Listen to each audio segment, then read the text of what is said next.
Hey everyone, today on People Now, we'll tell you all about Oprah's upcoming talk about COVID-19's impact on the African-American community. And on the lighter side today, Gwen gives Blake a haircut, but how did it turn out? The challenges Prince Harry faces with his new life in Los Angeles. Duff Goldman and Buddy Velastro's big battle continues in the second season. We are finding out how the cakes are getting bigger and crazier. Lala and Randall Emmett reveal what's coming up on their new podcast and Vanderpump Rules. It's all coming up today on People Now. Let's go.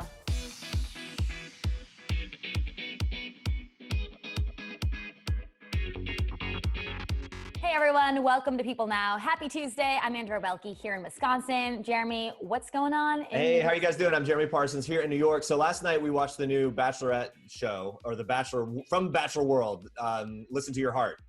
And we liked it. Have you seen it? I did see some of it. So I talked about it on GMA. I have to watch the end of the episode, so don't spoil it. But I think it's a show I'm going to get really into. Sometimes you just want one of those shows that you can just turn your mind off and watch, and right? I had my doubts going in, but then I was kind of like, you know what? I sort of see, I like the twist with the music and how that can bring people together and add to the drama. It's a dating show again, but I'm here for it. What are you going to do? Well, I love that, a lot of people go on The Bachelor to kind of further their careers. So ABC is just totally leaning into it. Yeah. So I kind of like it. It's very self-aware. We have a lot to get to today, some great guests. Here's what you need to know and what's trending today.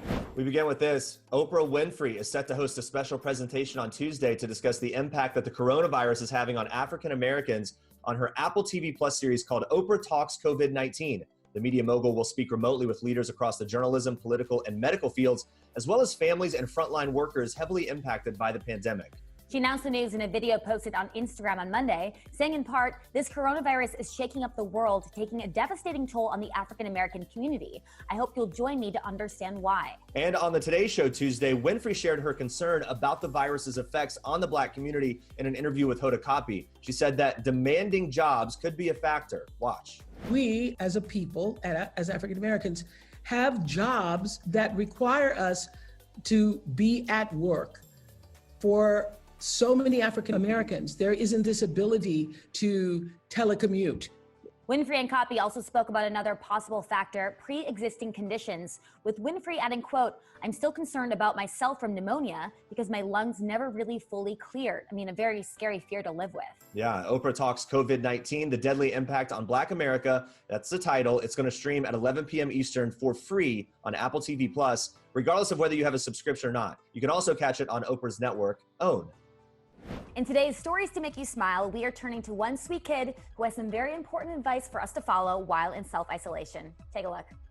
The first rule about going outside, always have something to be with you, always stay safe, always make sure that you don't go too far, and always stay in your property. 6 feet, people. If you have a slide, you can do this. Now get the video ready. This is a concrete activity only. Don't do it on cars. Don't do it on streets. Don't do it on your face. Now, take your chalk inside the chalk bucket and you can draw something. Learn and be creative. I know learning's not that fun at all times, but there are some fun learning things that you can do, like making butterflies is fun and it's learning. Enjoy this time to be with your friends, family, and loved ones. Don't get stressed out.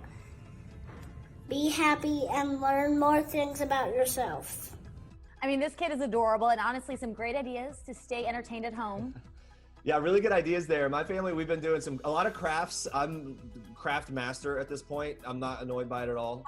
We've also, you know what, recently we planted flowers outside, which was really fun. We got outside, which was a breath of fresh air, and it was kind of a creative thing. And now, we've got the plants that we can track along with and see how long it takes us to What kind of flowers, Jeremy?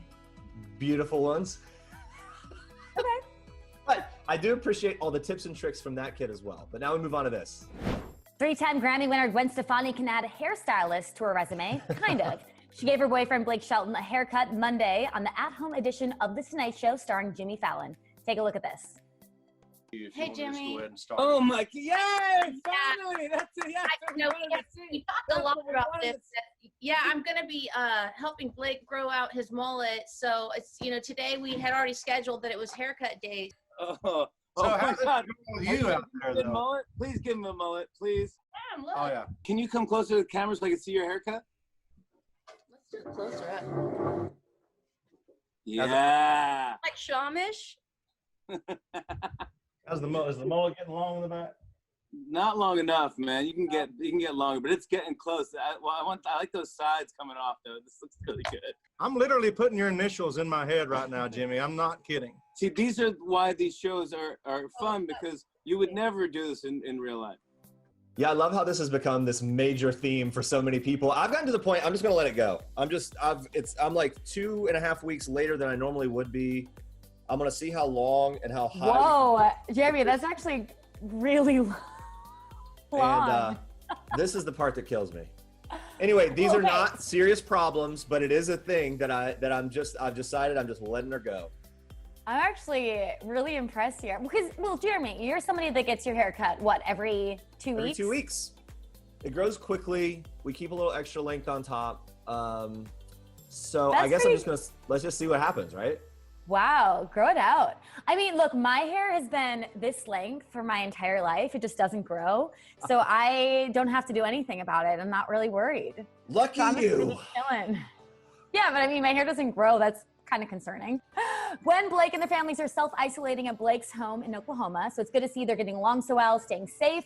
So we want to know, are you considering cutting your own hair or styling it? Have you already done it? Send us your pictures and tweet us your thoughts with the hashtag #PeopleNow. All right, switching gears now. Famed conservationist Dr. Jane Goodall is revealing that Prince Harry is finding his new life a bit challenging after relocating to North America. According to The Guardian, Dr. Goodall told the Radio Times that she's been in touch with her friend Harry since he stepped down from his royal duties, and she explained that Harry has had to make some serious changes to his life as he settles down in the United States with his family. And she also said she doesn't know how Harry's career is really going to map out. Harry and his wife, Meghan Markle, officially left their senior royal roles on March 31st and have relocated from Vancouver Island in Canada to a secluded compound in Los Angeles. As People previously reported, the couple is practicing social distancing during the ongoing coronavirus pandemic and have not ventured outside of that compound. A source previously told People that, like everyone, Harry and Meghan were being cautious and safe, but the source added that they were positive about the future and excited about this new chapter in their lives. All right, things are getting a little spicy for a few Bachelor Nation stars.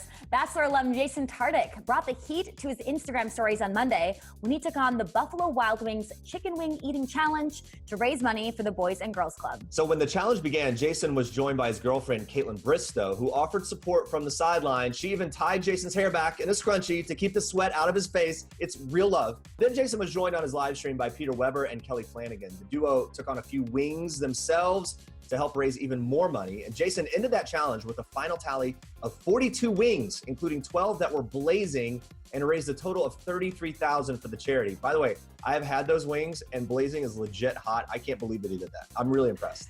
It is pretty impressive. Peter and Kelly's Insta story appearance comes after the former Bachelor revealed he's been staying at Kelly's apartment since March due to the coronavirus. They're also self-isolating with Dustin Kendrick, another Bachelor Nation alum from Hannah Brown's season of The Bachelorette. Peter told Nick Viall on his podcast, The Viall Files, that Kelly has always been very supportive of him, clarifying that they are not dating, but he also hinted that, of course, it could happen in the future. So you're saying there's a chance. Part of me thinks that spending this much time together and they seem to be very friendly, that maybe they are dating. How do you define dating? I don't know.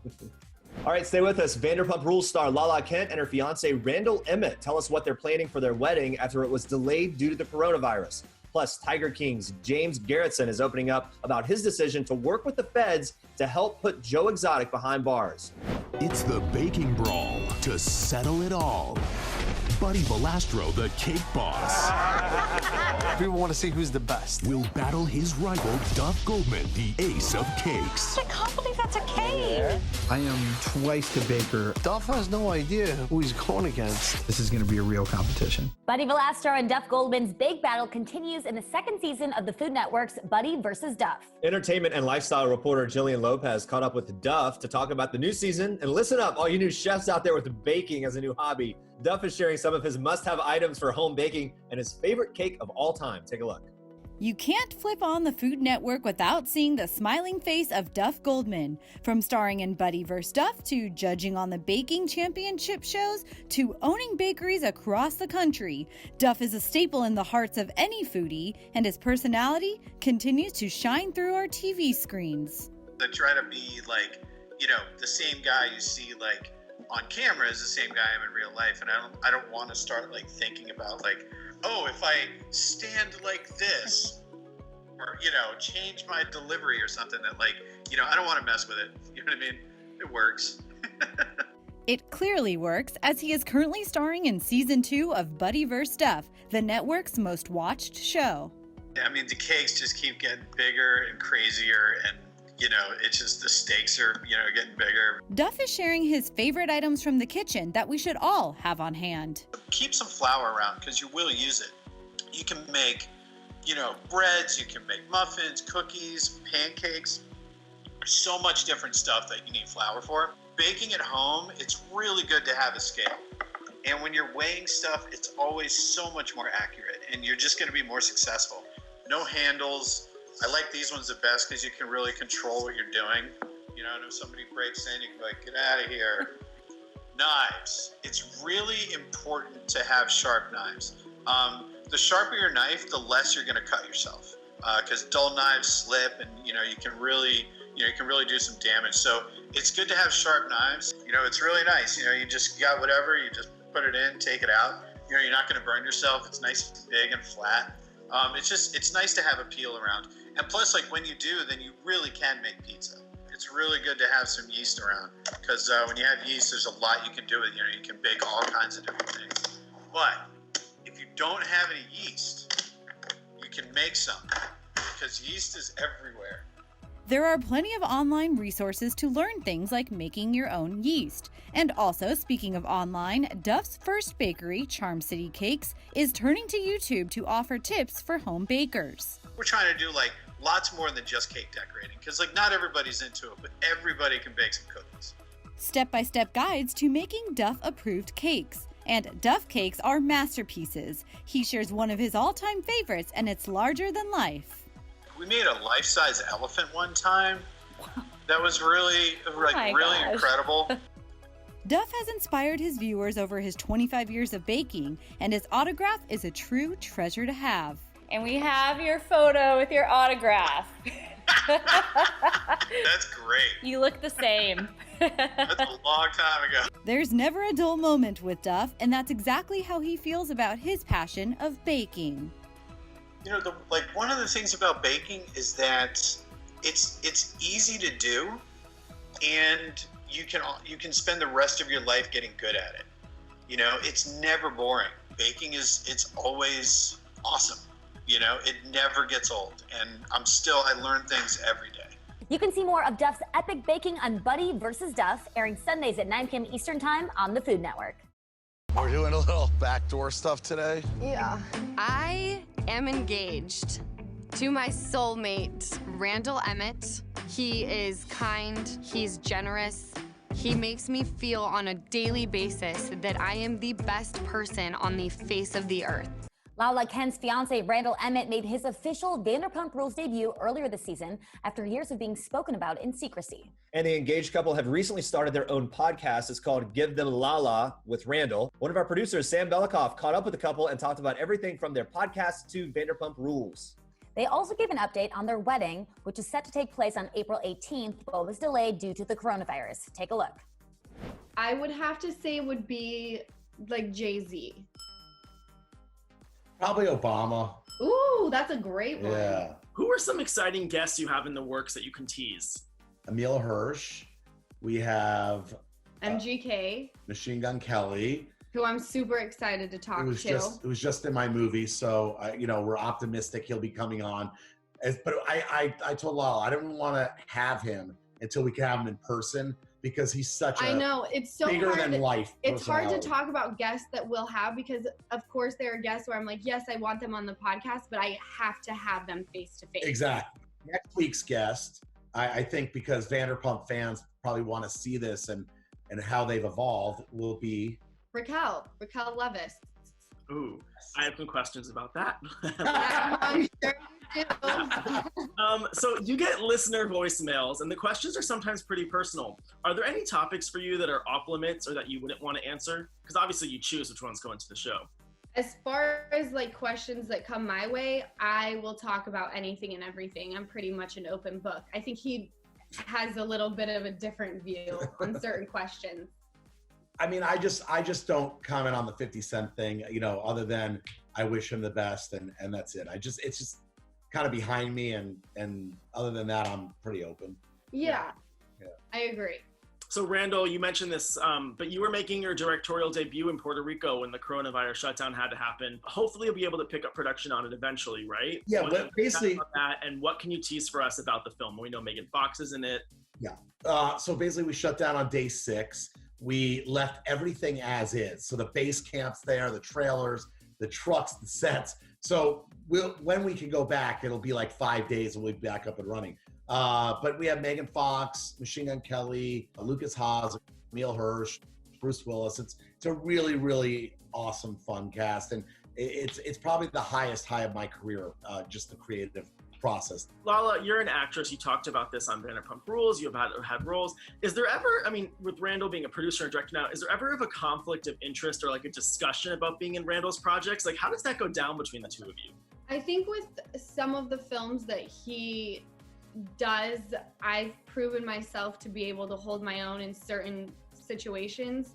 As far as Axis Sally, when that role came to be where it was opposite Al Pacino, I had to really fight hard for that. I had to prove myself. That wasn't something that was just handed over.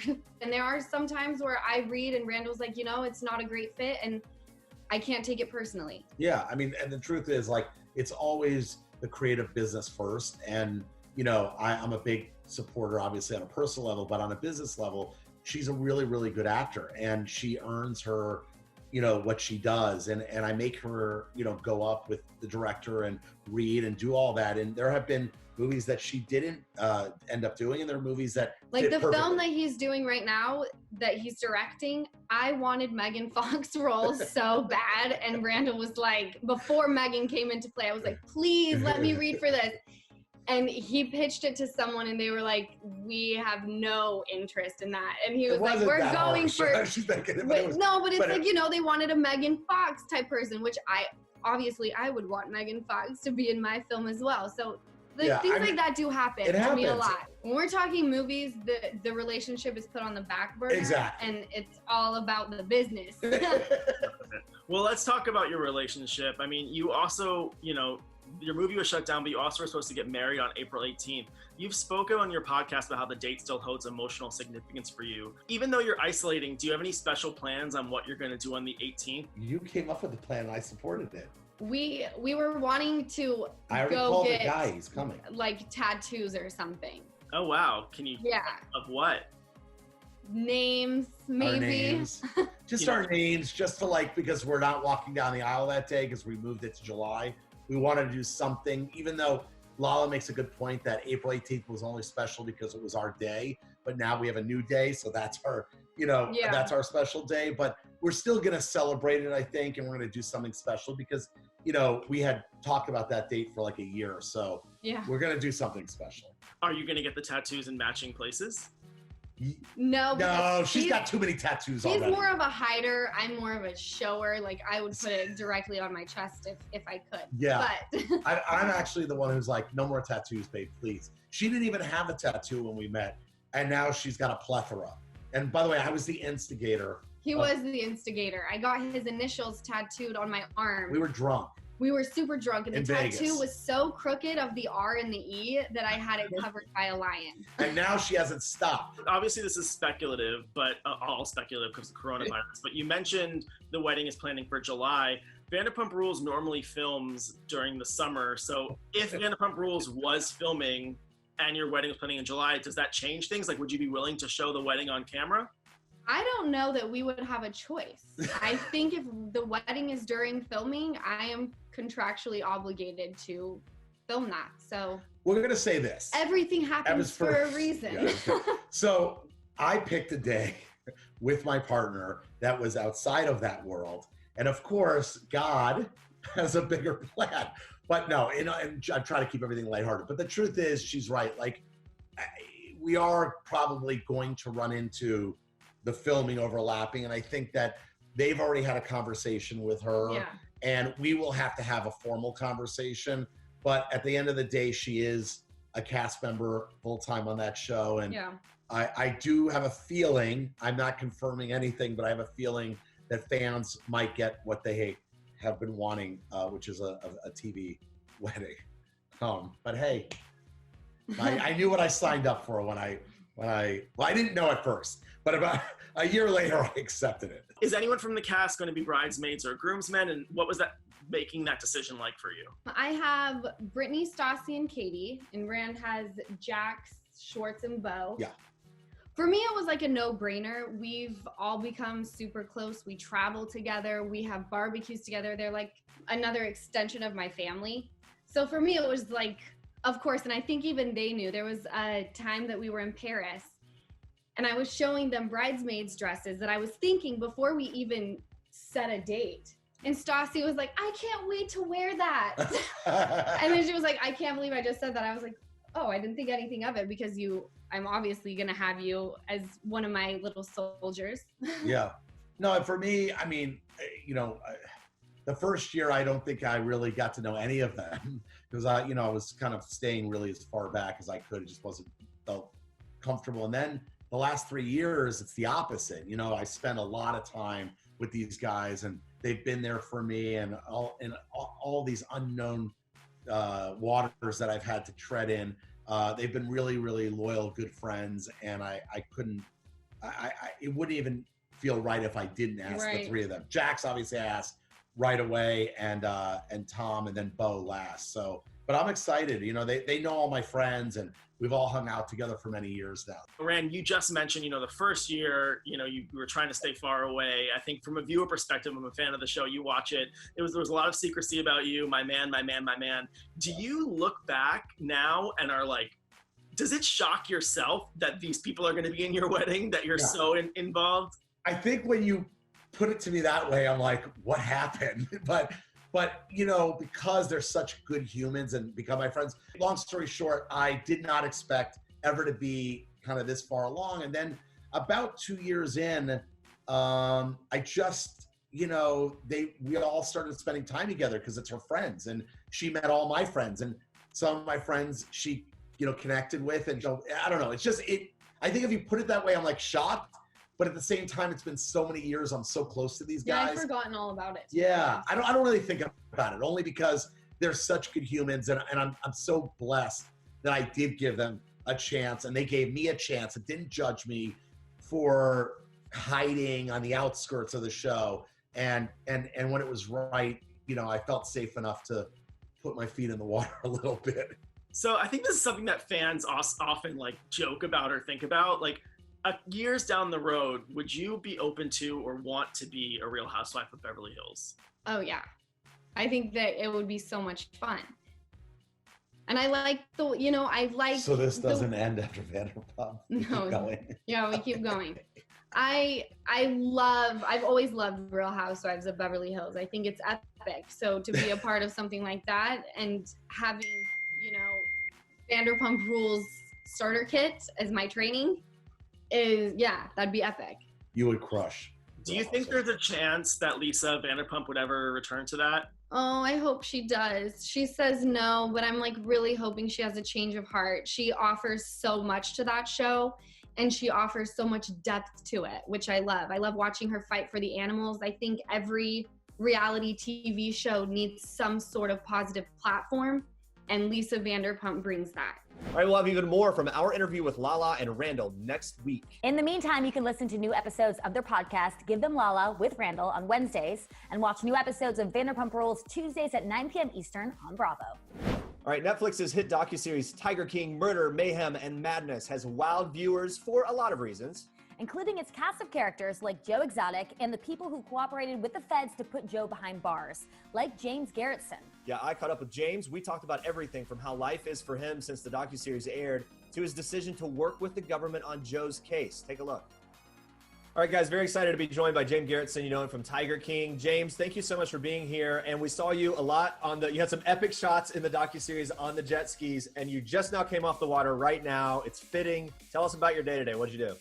Well, what I did is I've been doing these cameos, the little shout outs, and I've been doing them on a jet ski. So I've been out there all day doing them. Whew. I'm jealous. I got to tell you. Where are you, Florida? I'm in the Florida Keys. Oh, so nice. What's life like been for you since this series came out? Well, it hasn't been the same. You know, I usually live a quiet life. You know, I play on the water, fish, rent jet skis, things of that nature. And now it's, you know, doing interviews and things. I'm just not used to it. For people that don't necessarily know, how did you first get involved with Joe Exotic? Well, I have exotic animals too. So I've been in the exotic animal industry for around 25 years. I've owned tigers and everything you could pretty much own. So I knew Joe from this industry. And I wasn't really good friends with him. We were kind of acquaintance. If we seen each other, we'd say, hey, hello.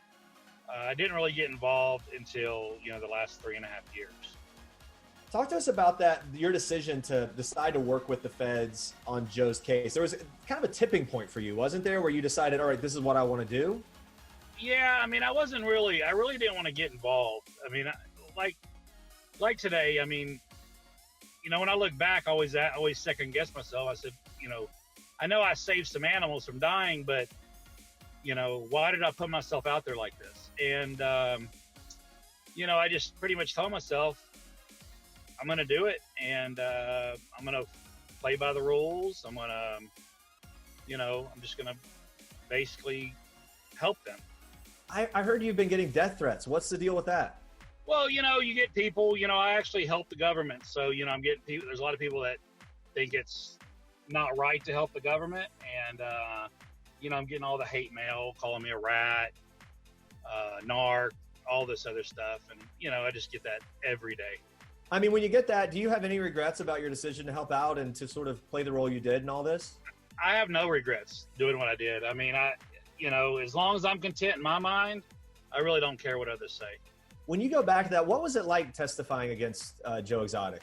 Well, obviously, I don't want to put anybody in jail. I mean, I don't want to see anybody in jail. You know, it's not something that I really wanted to do, but it went with it. So it's something that I had to do. Yeah. Do you feel like, I mean, what do you make of Joe's sentence, of his, I don't know, just like what he's going through now? He's in prison, how long the sentence was, whether or not he'll get out. What's your sort of take on all of it? You know, I don't know. I mean, he got, I think, 22 years. I think federal time you have to do pretty much most of it. You know, I don't know. I don't know. You know, I really don't like I didn't really like putting them in jail, but, you know, what got to me is the animal killing. Right. Talk some about that. There are allegations of the animals being abused. There are allegations of animal killing that happened, that Joe participated in. Of course, those are allegations, but what's your take on that, and what do you know about that? Well, what he was doing is, you know, I know one instance he was he had some people bringing in animals to board to basically put them there on their off season. The people traveled and they only put their tigers there, you know, a certain part of the year. And he didn't have room because, you know, he bred, raised so many cubs, he overloaded himself. He basically had a hoarding problem. And what he did is he went out there and just shot 5 tigers to make room. He called them up to the fence, put a gun in their ear, and shot them. And that's something you saw that happen? I didn't physically see it happen, but it did happen. I know the people that were around him at the time.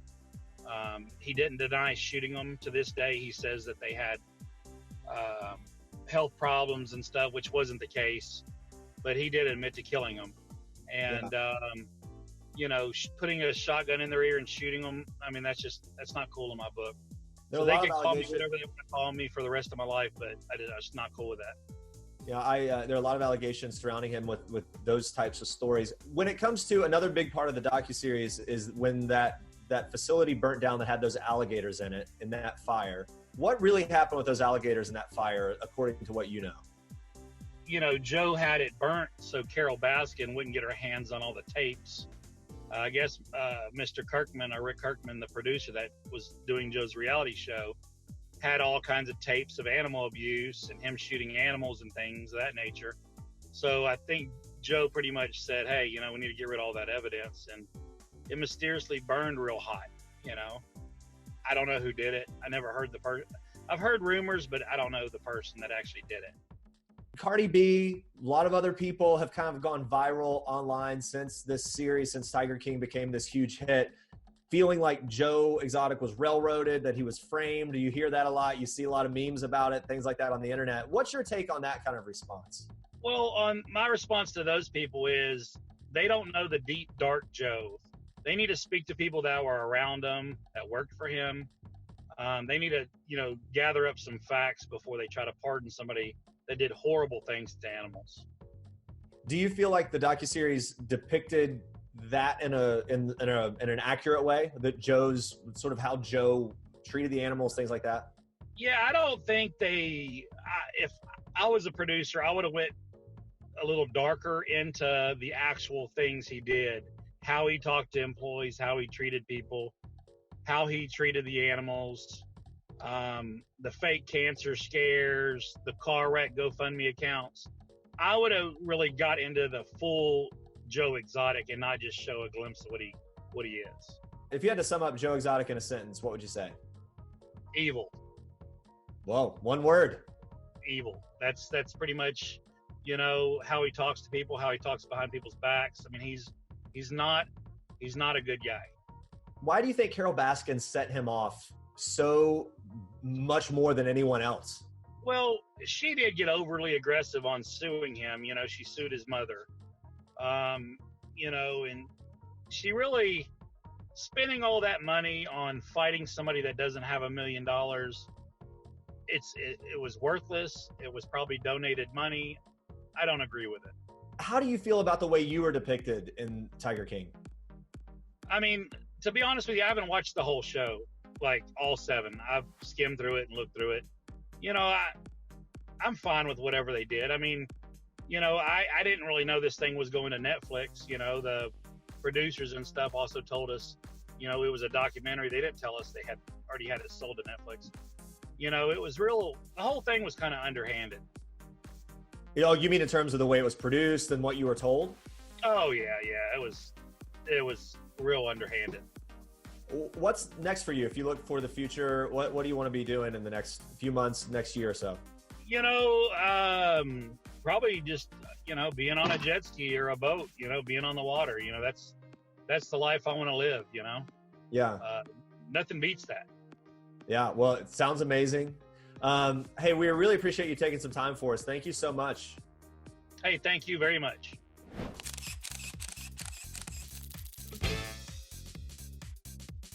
I recently caught up with host Cameron Mathison, where we talked about everything from At Home with Our Family, which is the YouTube version of his Hallmark show Home and Family, to how he's been staying busy amid the coronavirus. Take a look. I hear you're doing a little Texas Hold'em with the kids. I mean, why? Isn't that what everybody's doing? Listen, here's the deal. We wanted to keep it engaging. I got a 16-year-old and a 13-year-old, and it's like, Monopoly doesn't cut it anymore. A lot of board games. I'm not going to get my 16-year-old to sit down. However, if we get some poker chips and we put some money on the line, and we've all been learning a little bit, so we've been playing Texas Hold'em poker. It's ridiculous. We got an ongoing thing. My son is up considerably, so I'm a little nervous. Well, my little girls are only 8 and 5, and I'm already aware of how bribery works with kids, but it sounds like it gets more expensive the older they get, which is bad news. Exactly. You've got to get way more creative and more expensive. I mean, listen, it's a bizarre thing because the first couple of weeks it was a bit of a novelty to be all in the but they're getting to a point now where as teenagers they're just like so over being around us. So we're trying to get creative, but it's good. It's working out. I think in the grand scheme of things we're doing okay. Hopefully everybody at home is doing okay too. Yeah, well, one of the things that is happening right now, everyone's doing their shows from home. Hallmark's Home and Family show, which you host, you're now doing everything from home, right? And kind of creating new segments and new ideas. Talk to us some about what viewers can expect when they tune in these days. Well, the good thing is the name of the show is Home and Family, which is kind of like the perfect thing for this, right? Isn't it kind of crazy? Like we're deep in it right now with Home and Family, which is perfect. So yeah, what we do is Debbie, Matt, Knopfels and I have 2 co-hosts, but we've got a really good extended family on the show where we got DIY experts and craft experts and gardening and pet rescue experts and everything in between, right? So everybody is doing at their own home respectively. We're all kind of contributing in our own way. We've got things that we're cooking in the kitchen and showing recipes. We're doing that. We've got DIYs and crafts, things to get adventurous. I'm doing a lot of home workouts using stuff that you may have in your pantry or your laundry room. Oh, nice. Yeah. You know, there's a whole bunch of different things that we can do and that we continue to do, which has been a lot of fun. Well, Hallmark's also doing a lot to make people smile and kind of stay positive amid this whole health crisis. Can you explain some about the free note cards that people can get? Yeah, this is one of the many reasons I'm just thrilled to be part of the Hallmark family is Hallmark cards. Obviously, a lot of companies out there are trying to get creative and doing what they can do to help out, to make people, feel a little bit better or maybe benefit the situation. And Hallmark is, what they did is they obviously were isolating and they wanted to come up with a unique way for us to connect. Obviously, sending a handwritten card is a really incredible way to do that. It's just something so special about receiving a handwritten note. So they have given away 2 million free cards. Wow. Yeah, you go to Hallmark.com and check it out. I think maybe by now they're maybe out of the cards because it was very popular. People were logging on, and you get sent a 3-pack and send them to whoever you want. I mean, they were encouraging us to send them to healthcare providers and maybe senior homes and things like that. People that really are isolating and people that are working hard for the cause. Well, there really is something about, we've been talking a lot about the little things that we now enjoy even more or appreciate even more that we maybe took for granted. A handwritten note, little acts of kindness really do go a long way. Let's talk about this. Back in November, you opened up to people about your cancer diagnosis and recovery. First of all, how are you feeling today in that journey? I'm feeling just remarkably well. Like it's incredible. I was doing the math a little bit. It's 7 months out from my surgery. And I just could never have imagined that I've got my energy back, my strength back. I'm cancer-free. I think I'm allowed to say that. I guess there's like a window where you got to be careful before, I've got some follow-up tests and a whole bunch of, it's a new journey that I'm on, right? So obviously I don't want to get too cocky with it, but I'm just so grateful that I feel as good as I do. Well, and we've been following along with you on social media. You've opened up to fans about your journey as well. When it comes to, I guess, health and wellness, what we're all facing right now in this collective sense is thinking about it in ways that maybe we wouldn't normally think about it. And I would imagine, obviously, going through something like you went through with that cancer diagnosis really brought that to the front and center of your life. What did you learn through that process, and what do you continue to learn? That's a good question, and it's important for all of us to ask, like you say, especially right now. And I've always been a very health-conscious guy. I've always been pretty physically active, and I've always been pretty, well, not always, but certainly in the last 10, 15 years, been pretty careful of what I eat and things like that. But really, one of the main things that I took away from this experience, it's sort of two different aspects to it, right? So there's the kind of the emotional and the inner experience that I went through that I learned a lot about. And then there's also just being practical aspects. So from the sort of emotional side, or the spiritual side, if you will, it definitely, like my family and I, we try to live a good spiritual life and care about others and love and respect and have compassion for others.